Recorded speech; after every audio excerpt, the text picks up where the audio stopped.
새번역 사도신경으로 신앙 고백하겠습니다. 저는 전능하신 아버지 하나님 천지의 창조주를 믿습니다. 저는 그분의 유일하신 아들 우리 주 예수 그리스도를 믿습니다. 그분은 성령으로 잉태되어 동정녀 마리아에게서 나시고 본디오 빌라도에게 고난을 받아 십자가에 못 박혀 죽으시고 장사된 지 사흘 만에 죽은 자 가운데서 다시 살아나셨으며 하늘에 오르시어 전능하신 아버지 하나님 우편에 앉아 계시다가 거기로부터 살아있는 자와 죽은 자를 심판하러 오십니다. 저는 성령을 믿으며 거룩한 공교회와 성도의 죄를 용서받는 것과 몸의 부활과 영생을 믿습니다. 아멘. 거룩하신 하나님 아버지 감사합니다.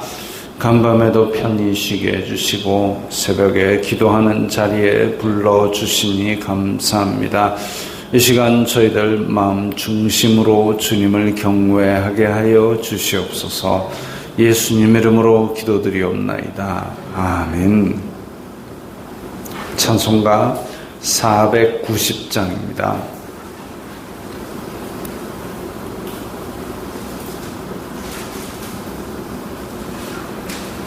찬송가 490장입니다.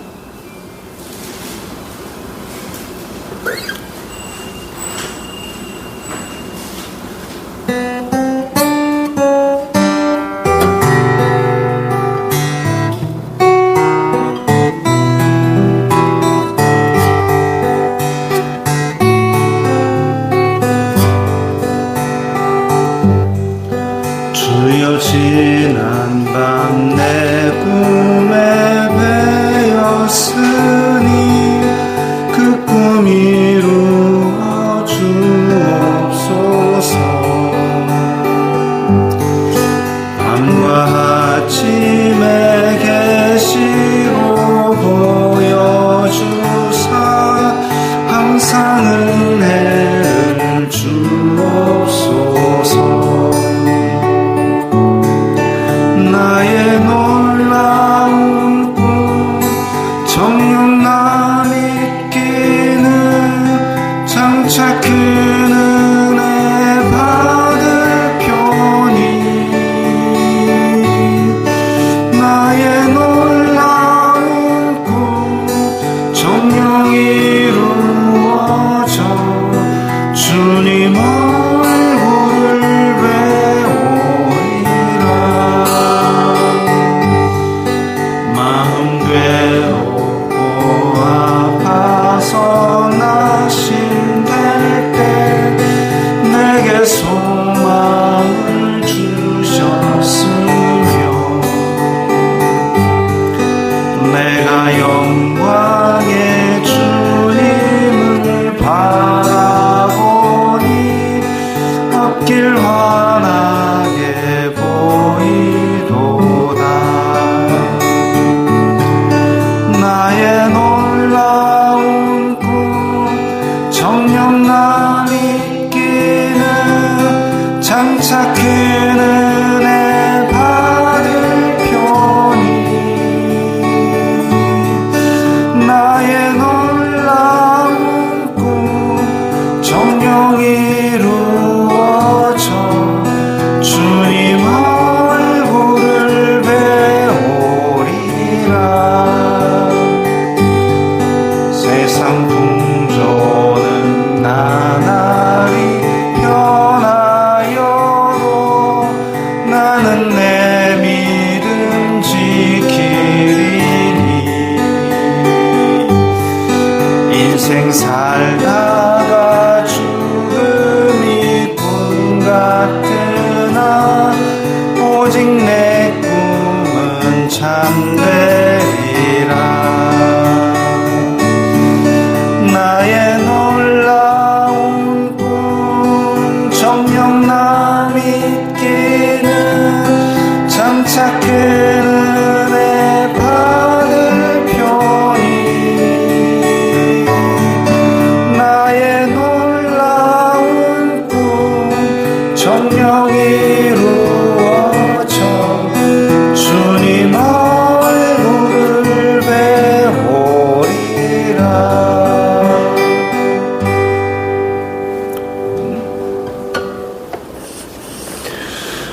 말씀은 사도행전 26장 8절부터 15절까지의 말씀입니다.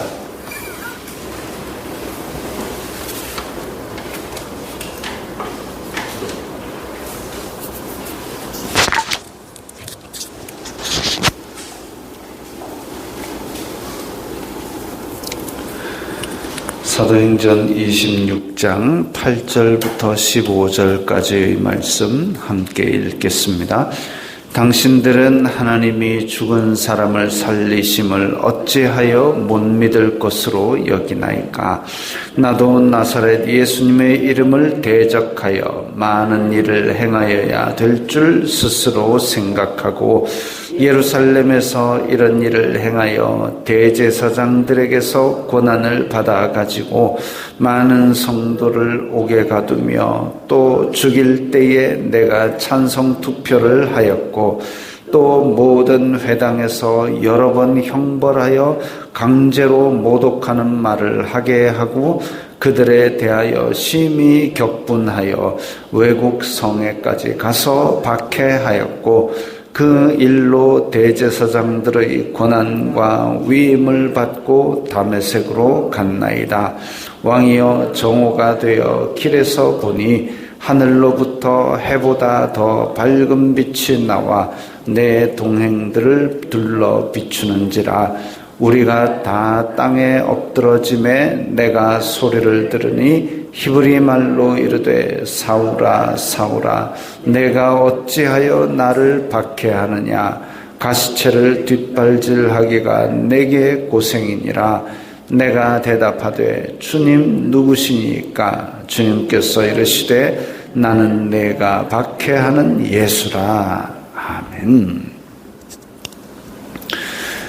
바울이 아그리빠와 그 위험 있는 로마의 사람들 앞에서 이제 자기에 대해서 변론을 합니다. 그러면서 당신들은 하나님이 죽은 사람을 살리심을 어찌하여 못 믿을 것으로 여기나이까? 부활신앙인데 부활신앙은 사실상 어려운 얘기입니다. 로마 사람이 아니고 예수님 믿는 사람들도 부활에 대해서 믿지 않는 사람들이 꽤 된다는 통계를 본 적이 있습니다. 최근의 결과입니다. 교회 다니는 사람인데도 내가 부활할 거는 둘째치고 예수님의 부활도 잘 믿지 않는 사람들이 있다는 거죠. 사람이 어떻게 죽었다가 살아납니까? 라고 하면서 예수님의 부활도 믿지 않습니다.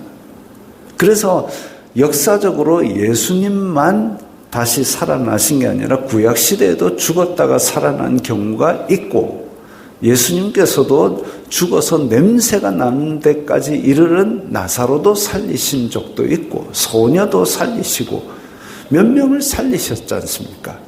그럼에도 불구하고 그렇게 죽은 사람도 살아나는 게 있다라는 걸 보여주시고 예수님께서 친히 죽음 가운데서 이제 예수님께서 살리신 사람은 예수님께서 계셨으니까 살아났다고 치지만 예수님께서는 아무의 도움도 없이 무덤을 열고 살아나셨습니다. 살아나셨는데 우리 사도신경에서 죽은 자 가운데서 다시 살아나신 것을 믿는다고 고백을 했고 맨 끝에는 몸의 부활을 믿는다고 고백을 했습니다. 그러니까 예수님께서 다시 살아나셨고 또 예수님께서 그 부활 생명을 우리에게 주셔서 우리도 다시 살아날 것을 믿습니다. 이거는 아직까지 이런 일이 우리가 죽거나 예수님께서 다시 오시거나 이런 일이 없기 때문에 전에 있었던 것을 생각하면서 그러니까 내가 내 지식대로 될 거야 이게 아니라 내 지식을 뛰어넘는 하나님의 권능으로 말미암아 이루어지는 겁니다. 예수님께서 부활의 첫 열매가 되신 것, 분명히 죽으셨다가 살아나셨다고 성경이 이야기하고 있습니다. 어설프게 그냥 죽은 척한 것도 아니고 잠시 아파서 기절한 것도 아니고 완전히 죽으셨습니다. 그리고 다시 살아나셨고 그 생명으로 우리도 이 썩을 몸이 지나고 나면 다시 살아서 하나님과 영원히 살아가게 될 겁니다. 죽어가지고 어디 영원히 잠자는 것처럼 아니면 아무것도 모르는 그런 무의식의 세계로 들어가는 것이 아니라 다시 살아난다는 겁니다. 로마 사람들이 믿지 않고 있기에 하나님이 죽은 사람을 살리심을 어찌하여 못 믿을 것으로 여기나이까? 분명히 하나님께서는 죽은 자도 살리시는 생명의 주인이십니다. 예수님의 이름을 대적하여 사도 바울은 스스로 저 이름을 대적하는 것만이, 예수님 믿는 사람을 잡아 가두고 죽이고 하는 것만이 하나님의 일이다 생각하고 많이 부지런히 그 일을 했습니다. 옥에 가두고 죽이고 또 죽일 때에 찬성 투표를 하고 모든 회당에서 여러 번 형벌하여, 이 여러 번 형벌하여 강제로 모독하는 말을 하게 하고, 이제 유대인들이면은 안식일에 회당에 나오니까 회당에 나왔을 때에 예수님 믿는 사람들에게 이 예수님에 대한 모독하는 말을 하게 했습니다. 나무에 달린 자마다 하나님의 저주를 받은 자다. 이 얘기를 회당에서 하게 한 거죠. 너희들 다 함께 그 말을 해라. 그러면 이제 예수님을 안 믿는 유대인들은 나무에 달린 자마다 저주를 받은 자라 쉽게 얘기를 하죠. 근데 예수님 믿는 사람들은 나무에 달린 자가 누군지 알고 있기 때문에 이 차마 입이 안 떨어지는 겁니다. 그러면 이제 잡아다가 억지로 그걸 큰 소리로 하게 만든 거죠. 안 그러면은 잡아다가 유대인들의 매를 치게 하든지 아니면 잡아다가 옥에 가두든지 이렇게 하는 겁니다.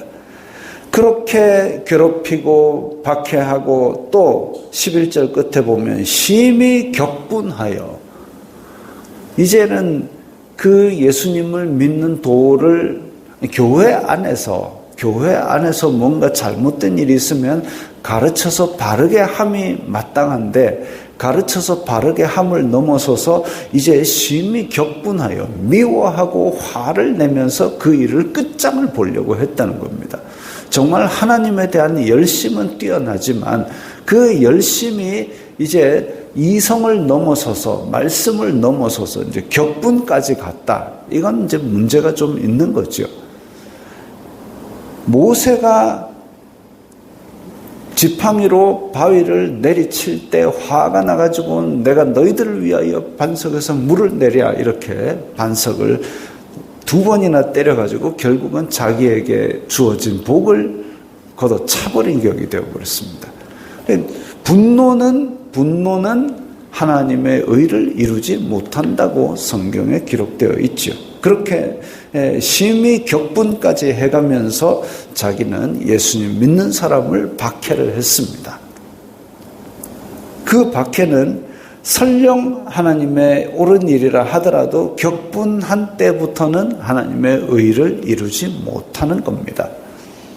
그래서 지금 이 사도 바울은 그렇게 그 일이 하나님의 영광을 위하는 일인 줄로 알고 최선을 다해서 쫓아가서 그냥 사방팔방에서 그 일을 행했는데 어느 날 다메섹으로 가는 길에 예수님을 만나게 되죠. 예수님을 만나고 사울아 내가 어찌하여 나를 박해하느냐.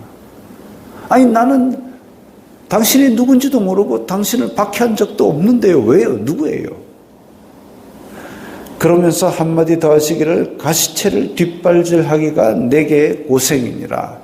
가시채를 뒷발질한다는 것은 이제 말이나 소나 사람이 길들여가지고 사람이 이끄는 대로 마차 같으면 앞으로 전진을 해야 되고 밭 가는 소 같으면 앞만 보고 쭉 가야 되는데 근데 이제 앞만 보고 안 가니까 뭔가를 채찍을 때리든지 아니면 자기가 말이 지나가다가 따끔해가지고 뒷발질했는데 마침 그 가시채를 뒷발질하면 결국은 가시에 더 찔리고 자기만 더 아픈 것이죠.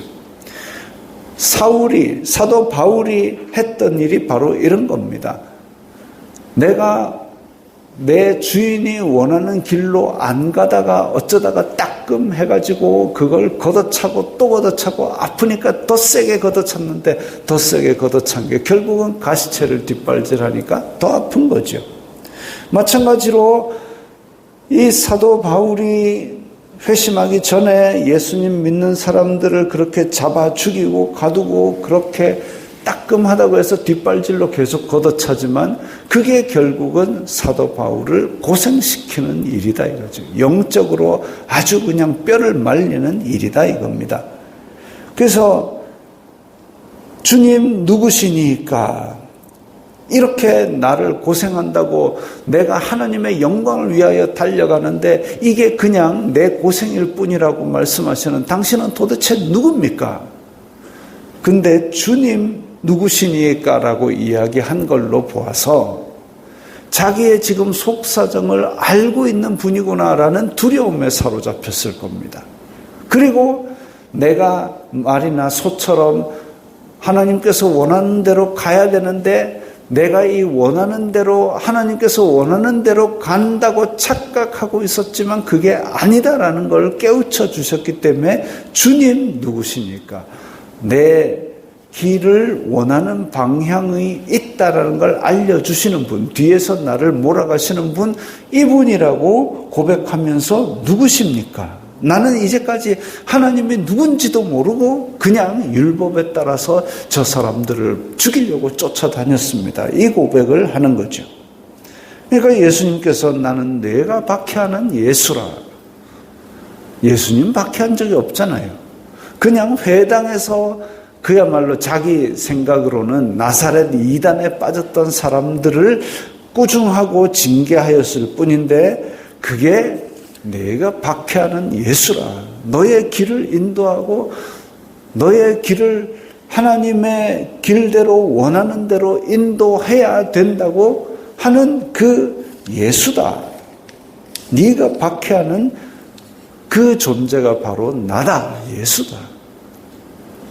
하나님께서는 박해받는 교회, 그야말로 안식일에 회당에 가가지고 그렇게 굴욕을 당하고 저주의 말을 하게 만들고 그렇게 형벌을 받고 얻어맞고 갇히고 죽고 그렇게 하던 힘없는 사람들, 정말 예수님을 믿고 아니 예수님 그렇게 죽은 자도 살리시고 병든 자도 고치시고 그렇게 해가지고 하나님 나라를 로마를 뒤집고 이루신 줄 알았더니 유대인들이 우리를 박해하고 가두고 때리고 죽이고 이럽니다. 예수님 어디 계십니까? 성령님 어디 계십니까? 그렇게 한탄할 때에 함께 그 고난을 당하는 자리에 계셨다라는 거죠. 그러니까 나는 네가 박해하는 예수다라고 본인을 밝히시죠. 교회를 떠난 게 아니고 내가 너희를 고아와 같이 버려두지 아니하고 보혜사 성령님을 보내신다고 하셨는데 그 예수님의 영과 함께 교회가 박해를 받아왔고 버려진 것이 아니라 예수님과 동행하고 있었던 것이죠. 예수님께서 말씀하신 대로 된 겁니다. 말세가 이르리니 내 이름으로 너희를 박해하고 옥에 가두고 때리고 할 것이다. 그럴 때에 너희는 기뻐하고 즐거워하라. 왜냐하면 이전에 있던 선지자들도 다 그렇게 당했다. 하늘에서 너희의 상이 크다라고 말씀을 하셨습니다. 그때는 제자들이 무슨 뜻인지 몰랐지요. 전혀 몰랐지요. 그러나 이제 이 로마 지배하에 바울로부터 같은 유대인으로부터 이런 심한 박해를 받아버렸습니다. 그러면서 제자들은 그걸 알았죠. 예수님께서 그때 말씀하신 것이 이거구나. 근데 그때에 버려진 것이 아니라 교회와 함께 고통의 자리에 계셨던 예수님임을 지금 알리고 있습니다. 그럼 사도 바울이 그 이후에 복음 전하다가 받는 고통이 있을 때에 아이고 이 고통 가운데 있으니까 보니까 예수님이 나를 버렸는가 보다 그렇게 할까요? 아니요. 예수님의 이름으로 내가 고난을 받으니 이 고난이 예수님께서 함께 하시는구나, 동행하시는구나, 그걸 알았을 겁니다. 그래서 내가 예수 그리스도의 복음 안에 있고 복음을 계속 전한다면, 그러면 이 고통의 자리도 분명히 동행하는 자리구나 알게 될 겁니다. 이 고통을 피하려고 내가 복음을 떠나게 되면 곧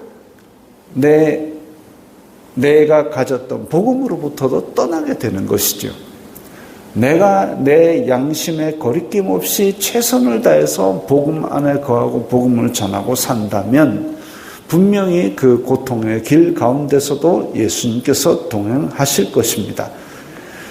그런 것을 믿고 지금은 우리가 자유롭게 예수님을 믿는 나라에 태어나서 살고 있습니다마는 언젠가는 이 자유도 빼앗길 때가 올 겁니다. 자유 대한민국이지만 예수님을 믿는 것이 박해당할 일로 바뀔 때가 올 수도 있습니다. 우리 살아생전에 그 일이 올 수도 있을 때에 우리가 그것을 고통 두렵지요. 고통 괴롭지요. 그러나 예수 그리스도께서 명하신 길이고 복음의 길이 그것이라면 고통의 길이라도 거기서 떠나지 말고 하나님과 함께하는 그 길을 택하시기 바랍니다. 기도하겠습니다. 거룩하신 아버지 하나님, 감사합니다. 저희들이 믿음 가운데 있을 때에 주님께서 함께 하심을 믿습니다. 여기가 골짜기든지 산꼭대기든지 주님과 동행하는 자리에 함께함을 믿고 늘 전진해 나가고 말씀 가운데 복음 가운데 거하게 하여 주시옵소서. 예수님 이름으로 기도드리옵나이다. 아멘.